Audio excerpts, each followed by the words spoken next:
Confident or arrogant? Which better describes USC? You are Locked On Trojans, your daily podcast on the USC Trojans, part of the Locked On Podcast Network, your team every day.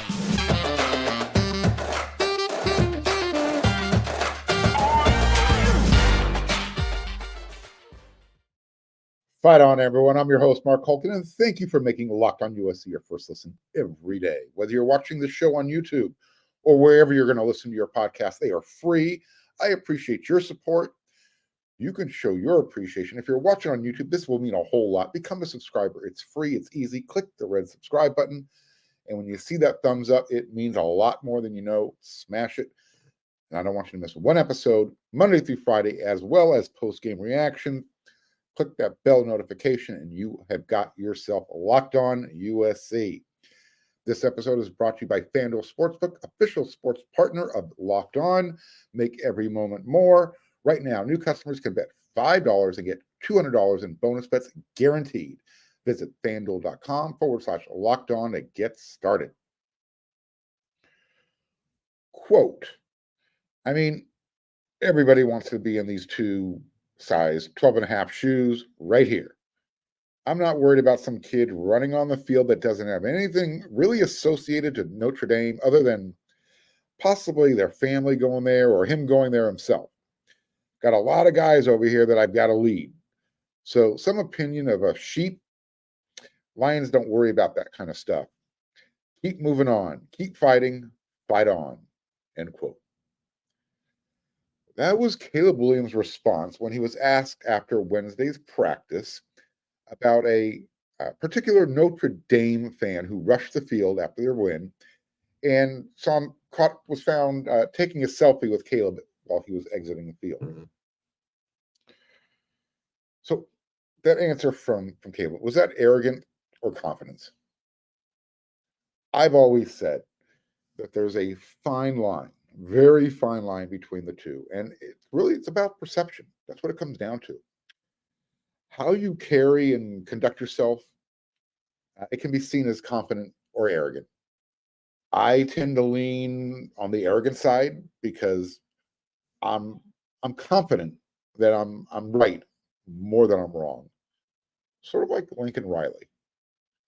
There are those who would say that coming off maybe, at least in Caleb's opinion, his worst outing as a quarterback, it would probably be better off for Caleb to maybe, stay a little bit more humble and act like nothing really happened, just move on, pretend like it never happened.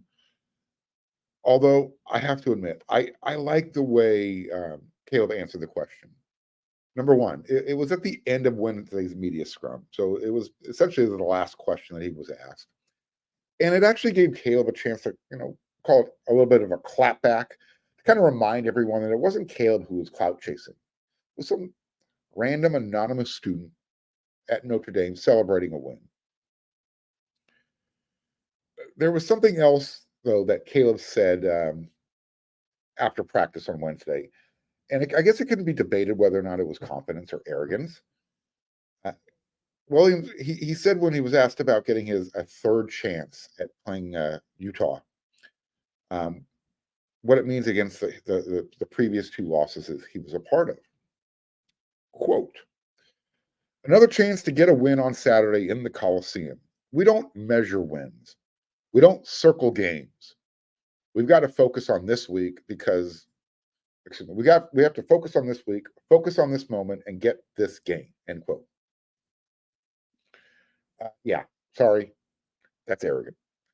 That's just cliche player locker room talk. Let's be honest here, because I don't think anybody believes that this game wasn't circled on USC's calendar. I know it was. You might not walk into the locker room and actually see it circled. Every player who was involved in those two losses last year, they remember those games. That's what it means by circling the calendar. Caleb said on what he's going to face on Saturday, a good defense led by a good coach. Short, sweet, precise. He also said, he didn't say this.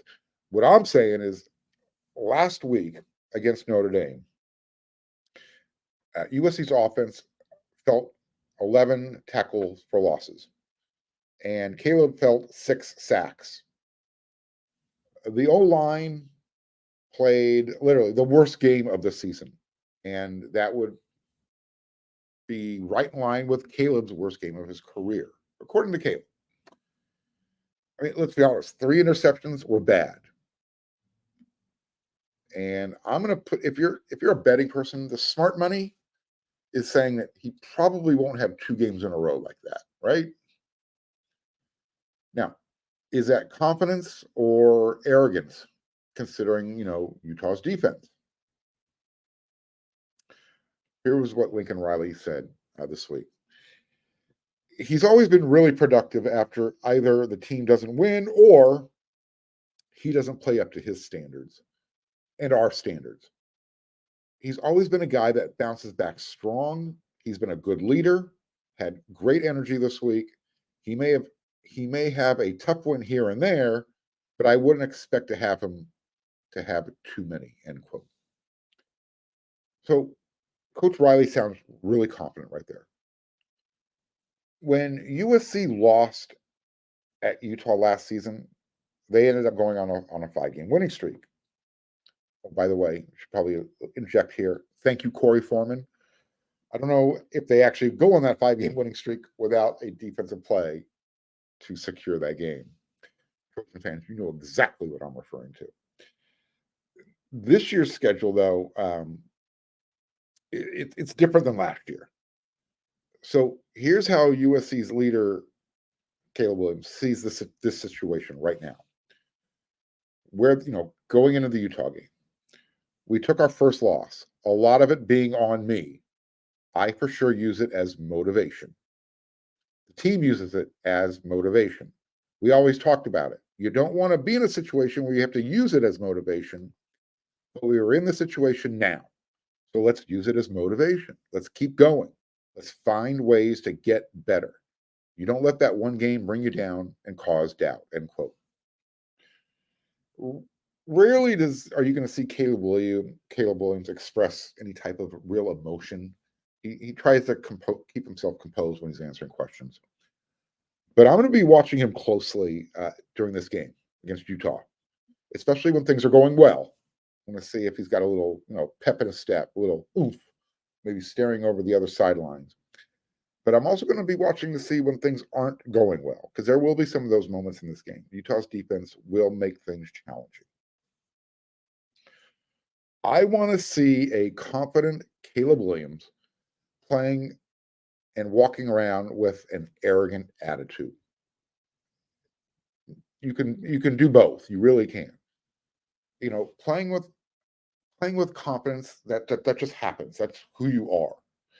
But you can actually kind of, when you do something well that you anticipated doing well, let everybody else know that, hey, that was supposed to happen like that. Here's my final score prediction for the game. USC 40, Utah 17. Saying, wow, that's a pretty good Utah defense. It is. But I know how pissed off Caleb Williams and this team is. I talked to enough people offline, off the record. These guys have the game circled. And if they come in focused, that Utah team is severely depleted, injury-wise. But you know what? I don't care. Nobody cares when USC has injured players at key positions. I'm not going to extend that same courtesy. So we'll see what happens on Saturday. Will it be confident, arrogant Caleb Williams in USC, or will it be the USC Trojans that we saw against Notre Dame, that once their confidence is broken, things kind of unravel? I'm going to lean towards the former and not the latter.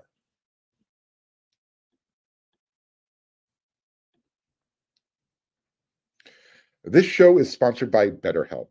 Give online therapy a try at betterhelp.com/LockedOnCollege and get on your way to being your best self. You know what sucks besides that Notre Dame loss last week? Laying in bed, trying to fall asleep, and your brain just won't turn off. That happened to me after that game last week. So do you ever have that feeling like your brain is working, is kind of getting in its own way, working harder than it should? Like you know what you should do, what's good for you, but you just can't do it. Therapy helps you figure out what's holding you back so you can work for yourself instead of against yourself. If you're thinking of starting therapy, give BetterHelp a try. It's entirely online. It's designed to be convenient, flexible, and suited to your schedule. So all you have to do is you're just going to fill out a brief questionnaire. You're going to get matched with a licensed therapist, and you can switch therapists at any time for no additional charge. And make your brain your friend with BetterHelp. Visit betterhelp.com/lockedoncollege today, and you're going to get 10% off your first month. That's BetterHelp, HELP like Paul.com/lockedoncollege. Snap into action. Snap action. Snap into action this NFL season with FanDuel, America's #1 sportsbook. Right now, new customers, you get $200 in bonus bets guaranteed when you place a simple $5 bet. That's $200 in bonus bets when you win or lose. If you've been thinking about joining FanDuel, there's no better time to get in on the action. The app is so easy to use, and there's a wide range of betting options like the point spreads, player prop bets, over unders, and there's a whole lot more than that. So visit FanDuel.com/lockedoncollege and get in on the NFL season. FanDuel, the official partner of the NFL.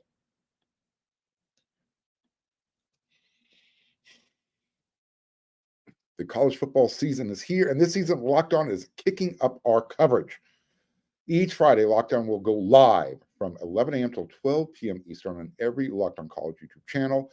Locked On College Football Live will cover the college football playoff implications, the conference rivalry games, and go in depth like only Locked On can, including insight and analysis from our stable of Locked On College hosts covering their team every day. Find Locked On College Football Live every Friday from 11 a.m. to 12 p.m. Eastern on any Locked On College YouTube channel. You won't want to miss it.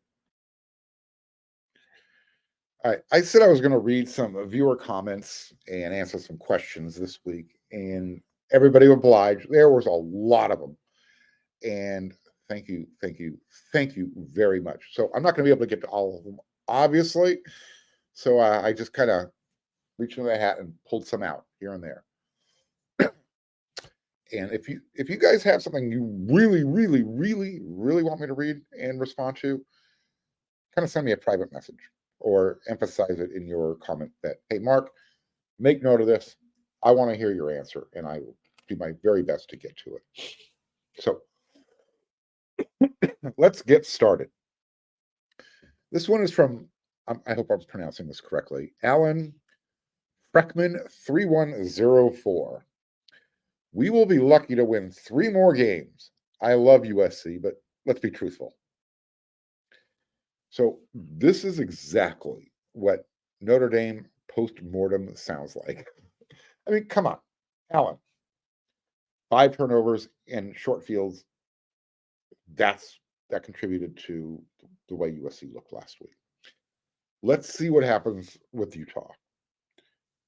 If USC looks like they did against Notre Dame this week at home against the Utes, I'll join you on the pity train. Let's slow down just a little bit. I get it though. I felt your pain. This one's from Johnny Johns 3863. I'm an Oklahoma fan. And yes, I remember the 55-19 game against USC from almost 20 years ago. That was a great team with an elite coaching staff.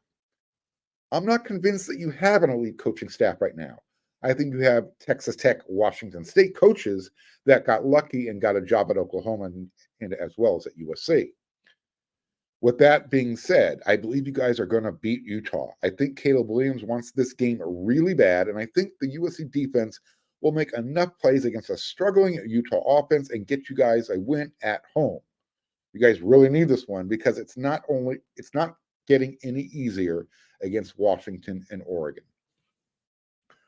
First of all, there's proof for everybody out there that not all Oklahoma fans are nutso.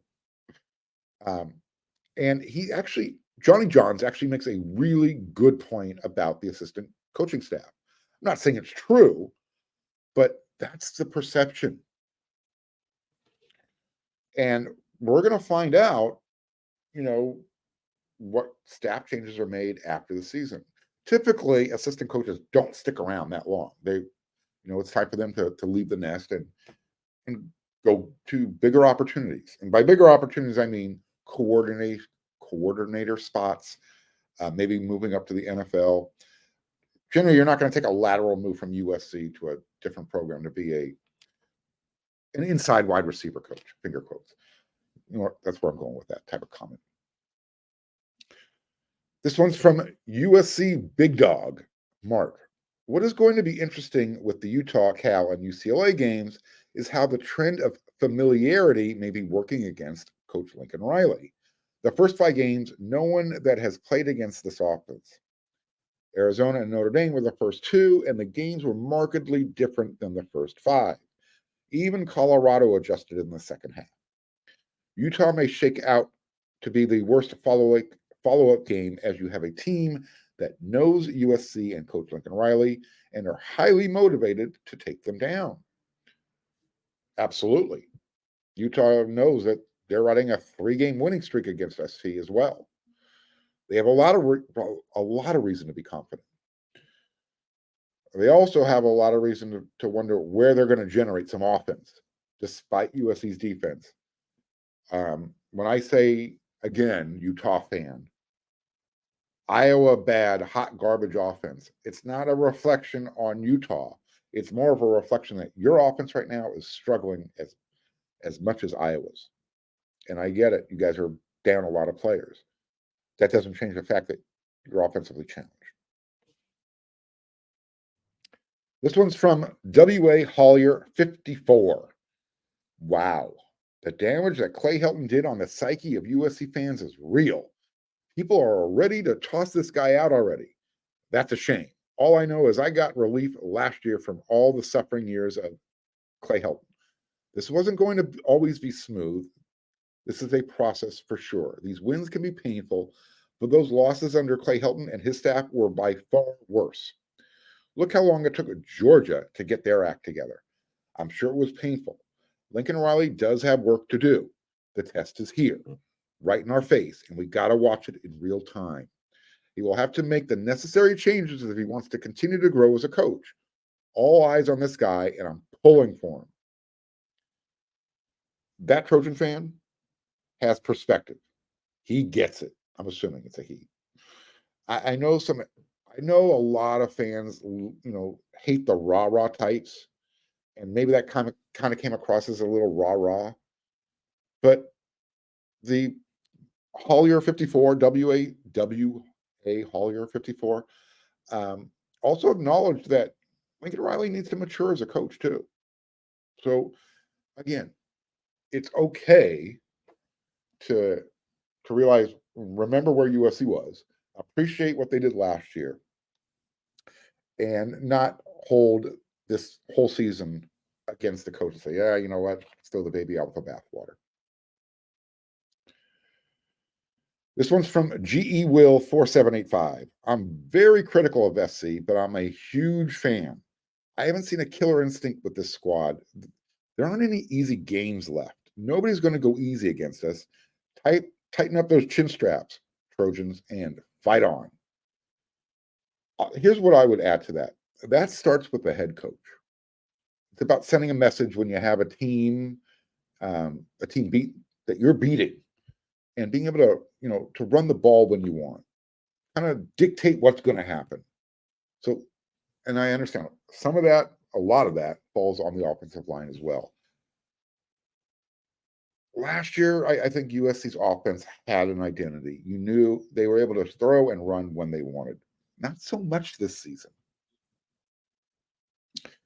This one's from Don't Be a Hater, Be a Hatton.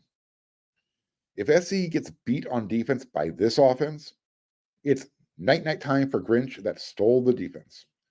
And if the offense can't score on Utah's defense, it'll be time to start really questioning Riley's validity as a head coach, stating practices are tough and physical.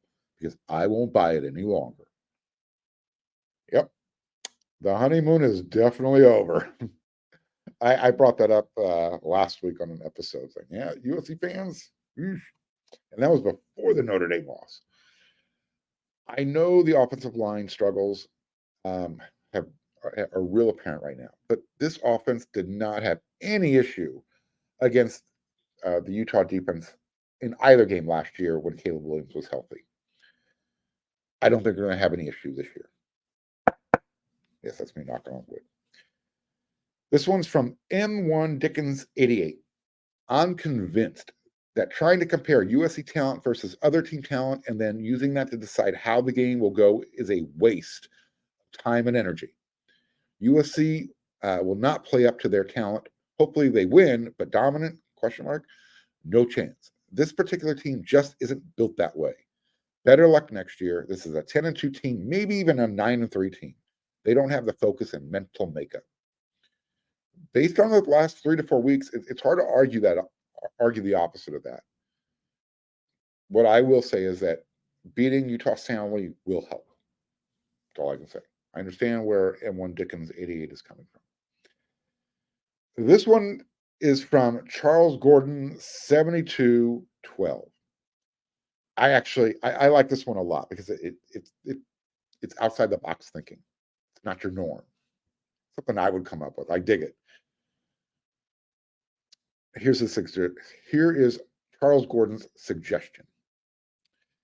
Defense. All defensive players, coaches, staff should be placed in cages and not fed on Friday, then released a half hour before the game. The result, they are hungry for red meat, the opposing team. Okay.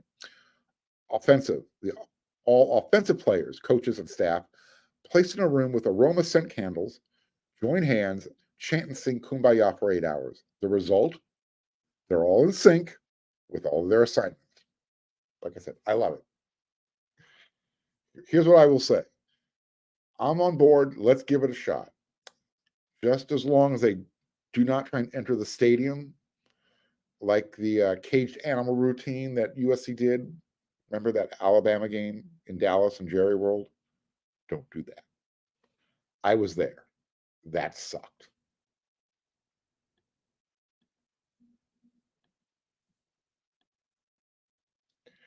The summer is almost over. Almost. It's been pretty warm here in SoCal, which means it's still time for you to put on your Bird Dog shorts and other gear as well. Bird Dogs makes you look good because they're designed to fit you slimmer through the thigh, and they're going to give you that sculptured look. And they definitely fit way better than regular shorts that are made of that stiff, restricting cotton. And they're able to do that because Bird Dogs uses an anti-stick, anti-sweat wicking fabric. And that's going to keep you cool and dry all day long. And let's be honest, who wants to stink? There is no trading places. I like wearing my Bird Dogs because when I look good, I feel good.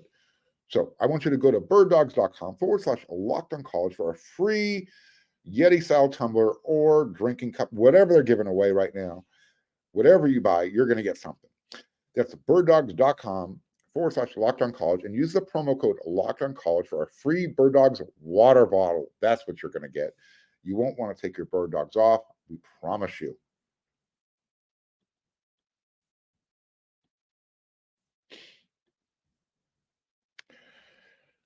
Okay, so before I start my Friday rant, we get out of here for the week.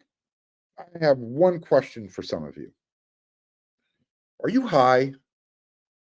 I mean, look, I have no issue with folks who like to have a few adult beverages, get loose, watch the game, have a good time. Or, if you're into using the hippie lettuce, you want to kick back and kind of look at life through the lens of Jeff Spicoli, go for it. No issue there. But for those of you who are calling for Lincoln Riley to leave or to be fired, get the heck out of here. Dude, I mean, whatever. Take another sip, puff, puff, pass, and then go sleep it off. Look, it's perfectly acceptable to be critical of the program's direction and to be upset with what happened last week. I get it. recruiting isn't going as strong as many as anticipated or expected. That could be the problem. This is why I say don't expect things. It's a bigger letdown when you don't get it. And I know Lincoln Riley's loyalty to Alex Grinch is another sticking point for a lot of fans. But please tell me you haven't already forgotten what a 4-win season feels like. Please tell me and everyone else how the Trojans would be better off if they started looking for another head coach right now. Is that a sign of a stable program? News for you. Newsflash, it ain't happening.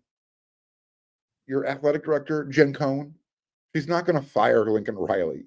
I mean, she could ask him to, consider some staff changes, especially if the big-time boosters and donors and name, image, likeness people kind of whisper sweet nothings in her ear. That will, kind of jumpstart that. Other than that, though, Trojan fan, stop thinking nonsensical. Please. I love listening to constructive criticism. But again, saying Lincoln Riley should leave USC it's a dumb take. Sorry, it just is. Yeah, this is my Friday rant is like, step back, guys. It's going to be okay. And while I'm on a roll, here's another pet peeve of mine. People who are late. Major pet peeve of mine. Stuff happens. I get it. Traffic, medical, a game takes longer than it should in my case. But when you have a pre-scheduled arrangement to do something, then make sure that initial scheduling allows for stuff to happen. I was recently asked to be a guest on a show. The host said things, and then about a half hour before we're about to do the show, the host said things are taking a little bit longer than anticipated. I need another 20 minutes. Fine. I get, like I said, stuff happens. Then it was going to be another 30 minutes, which essentially now we're going to be an hour later than our original schedule. I set my schedule to do my show, later in the evening. I could have rearranged my schedule earlier in the day and recorded this episode of Locked On USC earlier, but I had already made plans during the day because I knew my evening was going to be spent working. And I did not want to spend any longer working in the evening that I had already planned for. I don't know. Maybe I'm turning into the get off my lawn guy. But, I allowed others to kind of dictate what worked best for them because of their schedules. I was trying to be flexible. And I was willing to push back the 30 minutes when it was requested. But when that turned into 50 minutes into an hour, I was like, sorry, can't do it. Just couldn't do it. Here's my point. If a certain window is going to be iffy because stuff could possibly happen, then start it an hour later as let's make that the prearranged start time. At least an expectation level would have already been set. So yeah, big pet peeve of mine, especially when others are involved, be on time. And if you think, you might not be able to be on time, then don't wait until it's almost time to ask somebody else to rearrange their schedule again. And then to do it a second time. Not mad, not angry, disappointed because I don't like letting other people down. But at the same time, I can't constantly be adjusting things. I actually was going to have a guest on this episode of Locked On USC. And I had to kind of push them aside because I couldn't keep stringing them along. I'm not going to tell you who it was. We're going to see if we can reschedule this for another time. So until then, everyone, I want to thank you for making this episode of Locked On USC your first listen every day. I'll be back with a post-game reaction after Utah Hopefully, I'll be in a much better mood than I was after the Notre Dame post-game reaction. But until then, everyone, I think everyone knows what to do.